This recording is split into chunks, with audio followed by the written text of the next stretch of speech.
787 Queen West, and I've been hearing all about great cooks, and you got to tell me about this because I've been hearing about it, reading about it in the paper. So tell me. That's great. Great Cooks is a forum, a cooking forum for Toronto's culinary stars. The best chefs in Toronto, and actually now from out of town as well. New York, Chicago, New Orleans, Vancouver, they come here as well. And we go and visit them in those cities. But basically it's a nice way for the public and the chefs to meet in a very informal setting. The chef cooks for 3 hours. We get to eat and drink while they do that. We taste everything that they make. And we ask a lot of questions. The chef talks about what it's like to be a chef, what they're like in their restaurants, the restaurant business. And it's a nice way for everybody to get together for an evening. Well, how did you get this idea? I mean, it's so unique. Well, Dufflet, who owns the Great Cooks and Dufflet Pastries, had the idea. The kitchen back here was the original bakery for Dufflet's. It was sitting empty for a while because she moved out to bigger facilities, and decided that Toronto chefs needed to be showcased. Oh yeah, they got to show off their style. Exactly. Absolutely. Whereas, you know, for a while it was only out of town big names that used to come here, and nobody paid attention to the chefs. Of course, that's changed over the last, 6 to 10 years. Everybody wants the chefs now for everything. Oh, of course. Cooking classes and fundraising. They're asked a lot to do fundraisers. All these cooking fundraising events, and then they're wonderful with it. They really do a lot. Well, how many people would you have at an event like tonight? Our maximum is 24. We don't always have that. Sometimes it's only 10, so it's a smaller group. Tonight I think we have about 15 people. Now, I'm curious, is it all women? No. Because a lot of times women take these things No. It has happened where it's been more men than women at classes. And I don't know why. There's certain chefs that just draw, or maybe it's a theme for the night that draw more men than women. But generally it's a really good mix. Well, your chef that was working here before, Christine, said that there's a name you give to people who come to these events. What do you call them? Foodies. Foodies, okay. That's right, like groupies. Shopaholics. Exactly. I'm sure there's groupies for chefs as well as there are for musicians. Well, Christine was also telling me that you take trips to New York. Now, when I go to New York, I go to shop, but when your group goes to New York, you don't go to shop. Well, we shop some, but we eat. Oh, we really? do cooking classes where we also eat, and we visit a lot of the food shops, the fine food shops, the home appliances, not appliances, but cookware shops and everything related to food, cookbook stores, everying. And of course we never come back empty-handed. We shop, yes, you shop seeking it all across the border. Yeah. Tell anybody that. Well, when people come to a class like this for the evening, do they sign up for one class? Do they sign up for several classes? How does it work? It really varies. The program is set out with individual nights or days. We have some on Sundays as well in the daytime. And so people can book whatever they'd like, one, or we had someone booking 8 today. So it really varies. Oh, this is classes. A definite foodie. This is somebody who wants to eat. Well, it's a real night out as well. It's entertainment mixed in with learning and cooking class. It's not, as you can see, our kitchen is not really a classroom setting. This is a kitchen. So they're not just here to learn how to cook. No. They're here to socialize, experience the cooking atmosphere, and get a chance to meet a great chef and kind of tell stories. And That's right, ideas. and meet each other. We have people that have met here over and over again, and they've set up groups now where they go and eat out to restaurants together. And actually we have 3 or 4 of them tonight here because R.P. Magyar of Splendido, who's appearing tonight, is one of the favorites. Yes. One of my favorite restaurants in the city is Splendido. Yes. So I offered to do this interview because I knew I'd get to eat. I really well, you're in luck. I'm looking forward to it. Yes. Now, for a night like tonight, what would I pay if I wanted to come here and experience $70 is our general price per class. Sometimes it's a bit more if it's wine tasting as well. Or we have a mini course coming up with Conrad Eschbisch, who's the food or wine writer for iMagazine. Ooh, maybe I'll do that interview. Yeah. And that's a series of 3 classes. So it really, from beginning to end with wine tasting. Of course, we always serve food. There's being foodies, that's what it's about here. There's always food as well. Do you find that the people who come to these kinds of things, are they from all walks of life? Yes. Oh, okay. Yeah, we have people who are just starting to cook or finally have gotten to the point where, they've always said, I must learn to cook. I have to learn to cook. Finally, they do something about it. And then we have a lot of professionals that come, young chefs or caterers that want to brush up or learn what's new, just get some tips. And I find I've been doing this for 6 years. I come to every class and I always learn something. Oh, really? Still. Now, is there a trend towards healthier cooking? Because now that let's face it, good food usually is rich food. So are you finding that your chefs are kind of changing the way they cook a little bit? Definitely. So, most chefs. RP is one that he's very health conscious, but butter doesn't scare him at all. Okay. So you will see him probably throw in what looks like a lot of butter, and he says it's just a little bit, but it goes a long way. Exactly. People, so when people go at the sight of butter or cream, they have to be reminded that it is for a lot of people. But we find vegetarianism is quite popular these days. We have 2 classes coming up. One a bit more gourmet than the other. The other is very healthy, vegetarian, strictly organic, and so on. So we try and offer something for everybody. Well, there's all kinds of tastes out there, so you have to be versatile. Exactly. Now, I want to talk a little bit about what it's like to have a business like this. I used to have a retail store. Right. So I know that when you are an entrepreneur and you decide to do a venture like this, there are some great things that come of it, and there are some very difficult things. So a little bit about the pros and cons of having a small business that involves a lot of risk, because this is a unique venture. It is, but I find for me it's offered me great benefits. It's been a flexible job, so with 2 kids, the hours are somewhat flexible, and that's helpful. I've met some fabulous people, in the whole industry of food and restaurant, wine, and it just keeps on going. The networking and just the people that I meet have just been fabulous. So that's quite enriching. The cons, I guess, are you're trying to please everybody, which is really difficult, very difficult to please every single person. So there will be a few disappointments here and there, and I find it hard to deal with that personally, because I do want everyone to be happy. Of course, because your reputation in the industry is based on keeping your customer But happy. you have to realize that you are dealing with chefs, you are dealing with food and things that aren't so predictable. And I don't want to say that chefs aren't predictable, but sometimes things happen. There are emergencies. Some product does not come in. Sometimes, most of the time, it's the other way around, where they say, I just bought this wonderful fish today, so I had to cook it instead of what I had planned to cook. And so the surprise element I really like, but some people don't. So what type of advice would you have for other entrepreneurs starting out their own business such as this one? I guess the best advice I have is that before they actually start investing any large amount of money is to make sure that they investigate their market. If they're close to a large urban center like Toronto, then they should be able to sell their crop. And they should look around and discuss it with people before they just rush headlong into this particular business, because it is starting to get competitive.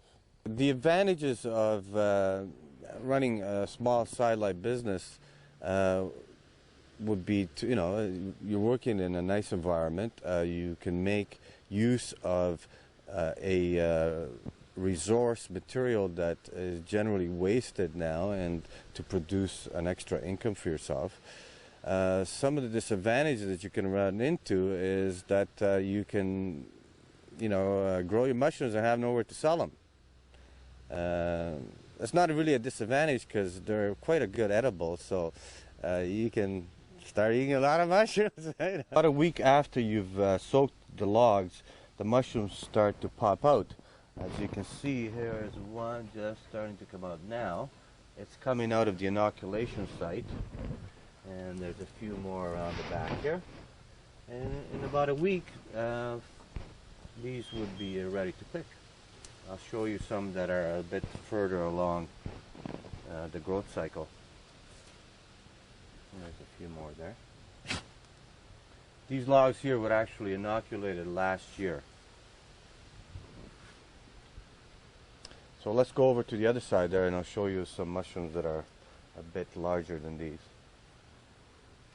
And you twist, and here we have some nice outdoor shiitake. Quite fairly meaty still at this time of the year. They will actually get a lot denser as it gets colder. And, there's a few more here. Once they've opened up to this stage, pick them.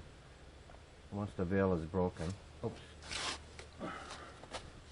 But the way these logs are standing, it prevents them from getting any dirt on them. So the mushrooms are quite clean. You don't have to wash them or anything like that. When you cook them, you just slice them up, or you take the stem off and put them in and broil them or barbecue them. Use for stir fries.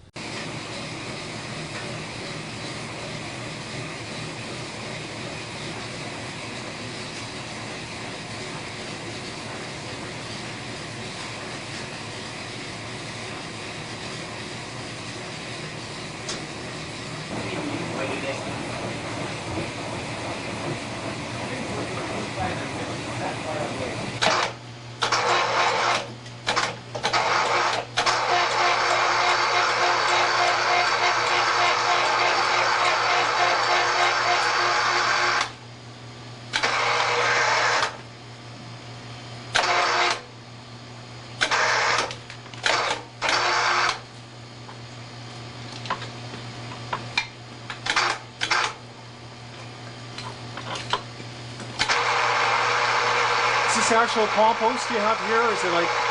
It's soil. It's organic soil, and periodically they add nutrients to it. Oh, okay. And if you, as you see back there, what's left, the roots and what's not taken in the cutting, Okay. gets put in and then mulched in. Is this come out of like Metro compost heaps? Is that where it comes from? Or? Peter can tell you that. That's right. Where do you get your soil? I know it's... Where does the soil come from? Well, we've had. We can get over there and talk about it too. Sure. Got it. Well, we've had the soil indoors. Originally, it was from a organic farm around Stouffville, and what we've been doing for the past 3 years. Well, basically, that's the bulk of where our soil came from. We've been adding the mats back into it, so every week we recycle them. Okay. And we add rock powders and minerals to revitalize the soil. So what the sprouts are taking out, we add back in to the best of our ability. So in fact, actually, what the sprouts have been getting from the soil is actually improved because of what we've been doing.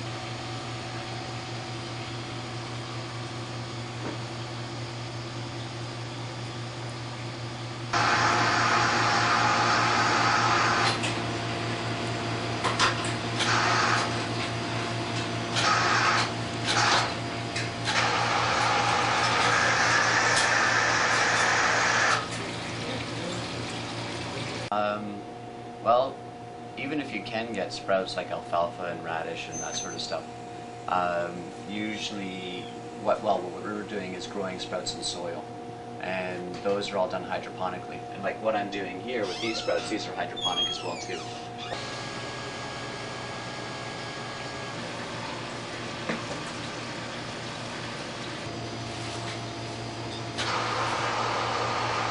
But with the sprouts, because the very available proteins and amino acids and all the well-rounded, the full spectrum of nutrition that you can get from sprouts and a wide variety of sprouts, you don't need anything else.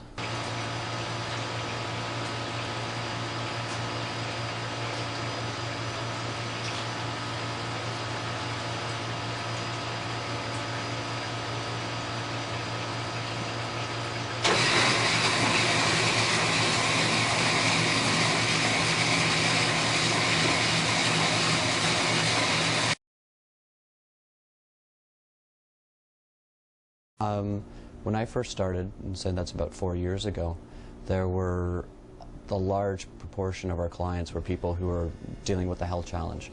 What's happening now, though, which I find quite interesting, is that the people who are interested more and more are younger, healthy, looking for just revitalizing themselves.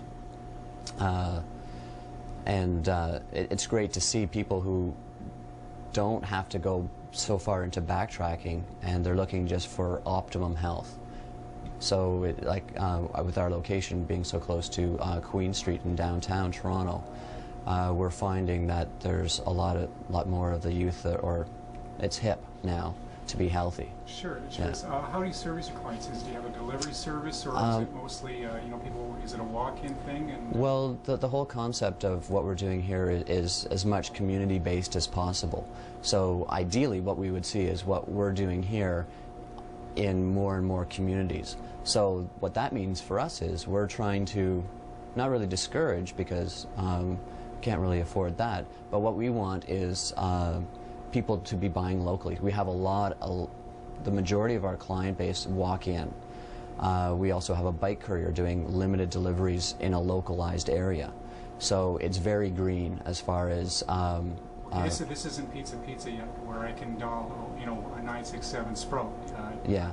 What area of... well, to a degree you can, because it's still a business, but we're... I live in Thornhill, so I have to come pick it up.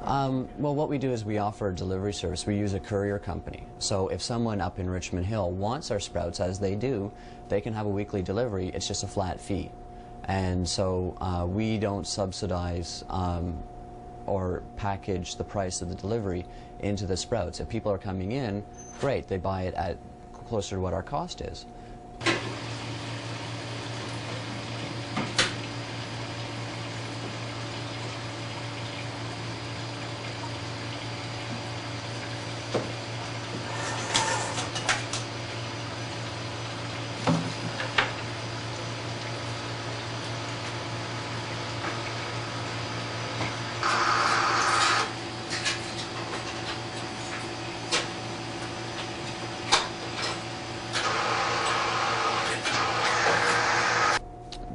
Like the whole philosophy is, instead of growing or eating food that's grown on the other side of the planet, or the other side of the continent, in fact, you can get something locally grown.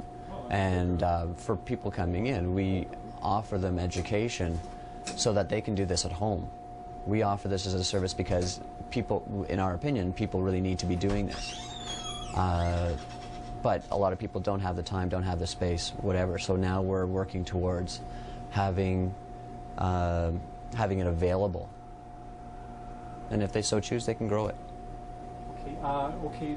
Do you offer like seed kits here? If somebody wanted to grow their own? Right now, we're just offering information. We have had to specialize and focus our attention on growing the sprouts. We've been learning a great deal every week. When we plant something, we're learning more and more. So what we can offer right now is information on how people can do it at home. We're going to be holding seminars, like weekend seminars, day-long seminars. Wait, can you tell me what by the sink there? It looks like you got some peas. Well, this is something that we encourage everyone to be able to do on their own, because it's so easy. What I have in this first jar is they're dried peas, they're green peas that I purchased, and I soaked them yesterday for about 5 hours. And then I drained them overnight. Basically drained them, set them upside down like this. I have J-cloth over top with a elastic band. You can use cheesecloth or fine mesh screening. What's the purpose of it? Let them drain? The whole purpose is they're germinating. They're now living. Oh, okay. So what you're doing is you're taking a seed, like this one's the green pea, this one's the lentil, and this one's a fenugreek seed. And what you're doing is you're rehydrating it. You're bringing it back to life. What's missing in most food is enzyme activity. If you cook it, you process it, or what nature does is it stores it for a long period of time using enzyme inhibitors. So what you're doing is you're accessing more potential from these foods by rehydrating them, sprouting them, growing them for a certain length of time, so that they offer more amino acids, more B vitamins, more enzymes. A whole slew of nutrition is opened up by sprouting them. Maybe you can tell me about that newfangled gadget we got. The newfangled gadget? Well, a lot of people spend a fair bit of time in the kitchen when they go over to like a living foods or a raw foods or eating more vegetables. Most people's concern is, well, I just don't have the time to eat well. Then it comes down to what kind of tool you have to use, and this is a green power juicer, and it's something that I found personally has saved me a lot of time for myself and has really helped with my nutrition.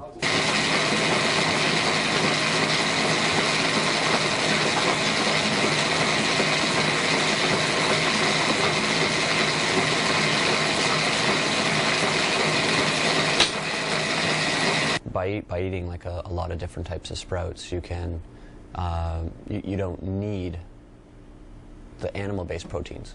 Most people say, well, oh, you're a vegetarian. Where do you get your protein? Where do you get your protein from? Well, every plant growing has protein, has amino acids, and the variety of amino acids is really dependent on what's in the soil. There again, another reason why we're doing what we're doing here. And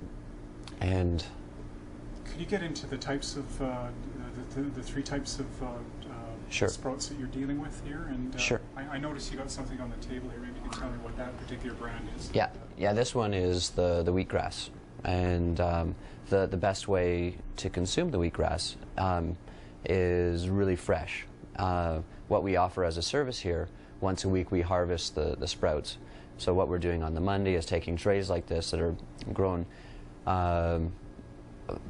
They're on the soil and growing for about 10 days. So they're, as you can see, about 8 to 10 inches tall. And we harvest it with a knife.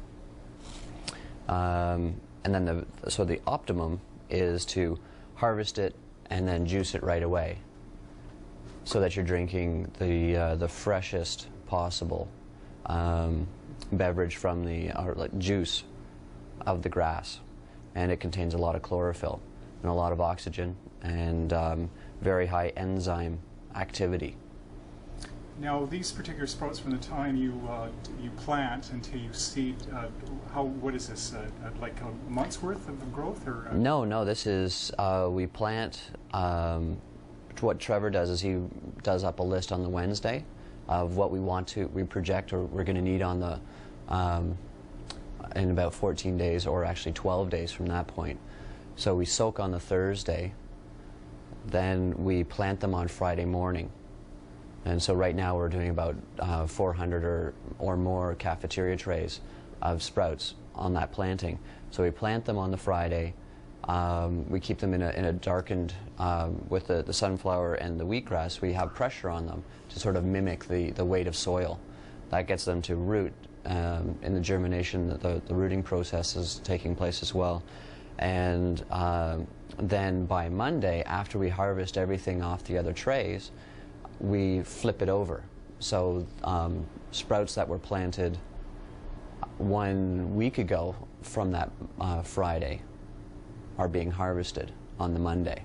So that, like I said, there's a 3-day overlap, and it's really incredible. It's almost like you could sit there at the beginning of the day, you come in, you see the sprouts one way. By the end of the day, they're completely changed. They've grown like an inch or so.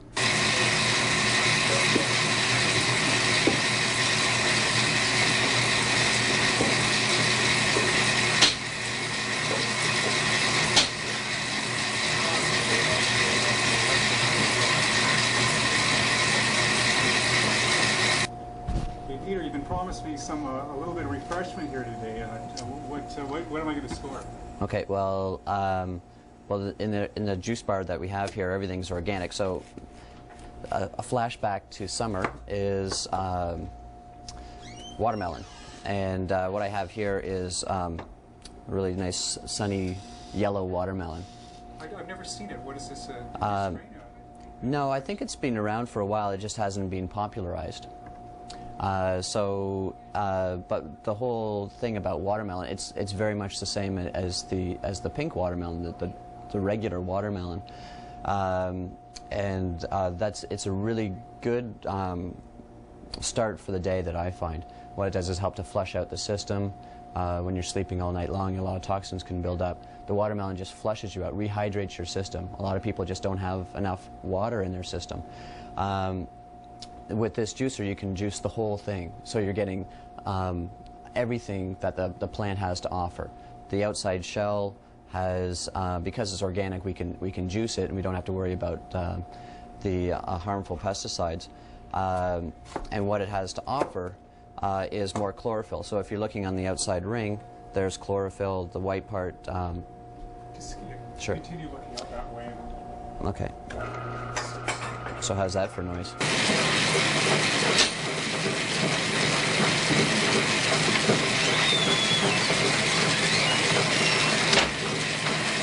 When you plant and when you harvest and Well, Trevor does the schedule up on the Wednesday.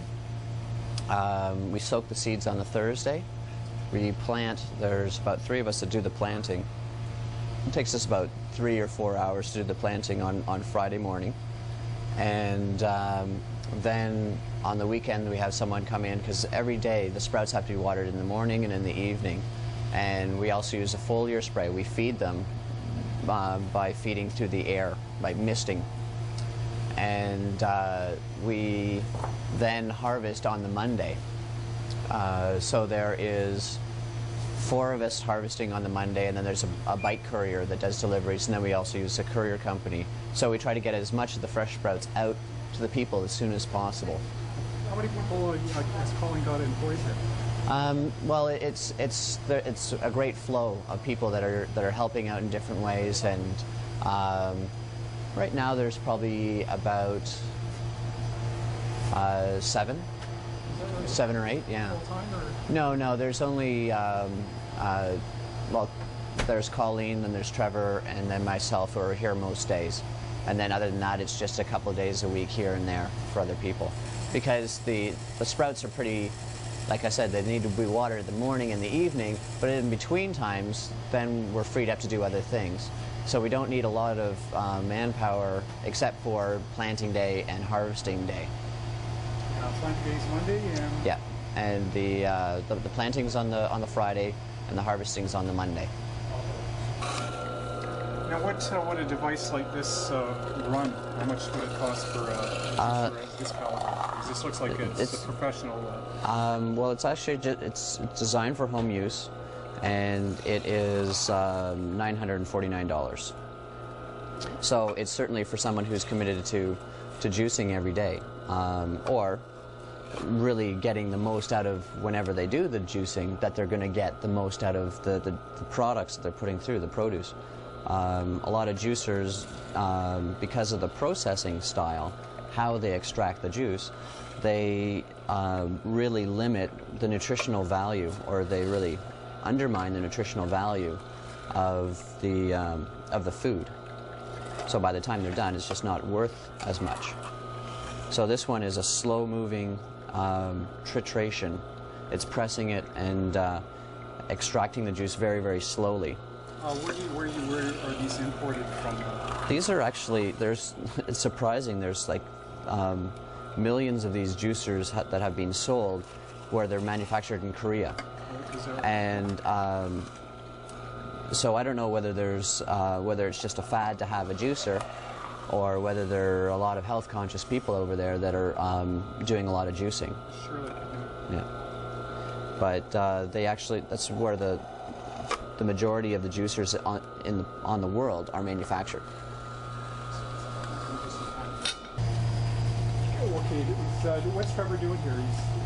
These are the bags that are going out? These are sprouts that were harvested earlier in the week, and we, to reduce on waste, what we do is we package only what we need and a few extras in the Ziploc bags. And then as we need more, we take the extra harvest from the white bags and put them into the smaller allotments, 1 pound, half pound, and quarter pound for sunflower and buckwheat. Okay, tell a little bit of pricing. What would it cost, like if I wanted to get a weekly supply of sun sprouts? On a casual basis, it is $8 for a full pound, or a full bag, and then it's $4.50 for a half bag, and then $2.25 for a quarter bag. Now, if you really like sprouts, how long would it take you to eat a pound? Well, one of the reasons why I'm here is because I was consuming between 5 and 8 full bags of sprouts a week. I understand that's what I'll call eat Haiti in the beginning? Yeah, it was I was helping her and I was being fed, so it worked out really, really nicely. I just hope and then we'll have the income tax guys going, oh, pay GST on how much on the sprouts you consume. How do you explain that? When you say this is how I'm getting paid. Well, it's just I'm not getting paid. I'm helping her. And yeah, it's the old-fashioned system. It's what money is based on in the first place. The barter. Yeah, it's just like money is just a tool that sort of stands in between the actual. I do something for Trevor, and Trevor does something for me. That's the way. And if there's a time lag, then I give him some money, and then he gives it back to me when. And then you give it back. Now, who designed the Super Sprouts logo? That's pretty cool. I like that. Well, Trevor is the one who did a lot of development on the Super Sprouts logo. Colleen had started off with a sun image, and Trevor made it a lot more friendly and appealing for people, and brought the sprouts into it. So on the logo that way, I built the sign. It's interesting because sometimes we're getting people who have a severe health challenge and they're looking for the alternative. They're looking for something beyond just the prescription drugs and the pharmaceuticals because they're starting to get the sense that nutrition is very important as well as what they're doing. Like there's no magic bullet for anything. But you are what you eat. That's what we're getting at. Yeah, and doctors are now going more into nutrition, so we're getting a lot more people who are just in a health challenge, looking for something to revitalize them or help to heal their body, help their body to heal itself is what's really actually taking place. Life begets life. Where do you come up with these parables? I don't know. You're a man of wisdom, Pete. Well, I don't know. You drink enough juice, the juices start talking back.